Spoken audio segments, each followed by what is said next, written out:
Welcome to the Tech Egg. Don't get scrambled. Enjoy the video. Hello everyone. In this video, I will explain how to make a glider with a foam plate.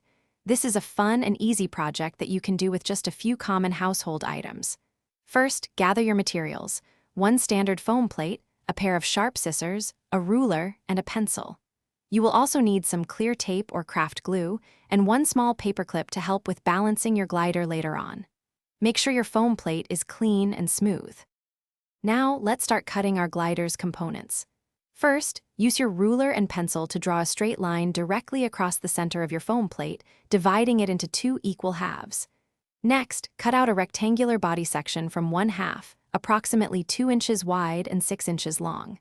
From the remaining foam, carefully cut two identical wing shapes, ensuring they are symmetrical. Finally, fashion a small, triangular tail fin from any leftover foam scraps.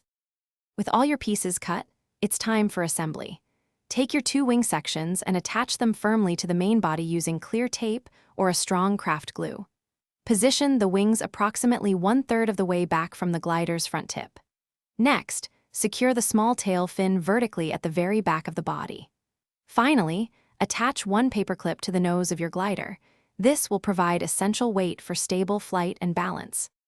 Now for the exciting part: testing your new foam plate glider.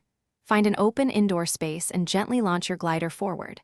Observe its flight path carefully. Does it dive, climb too steeply, or turn sharply? If it dives, slightly bend the back edge of the wings upward. If it stalls, bend them down.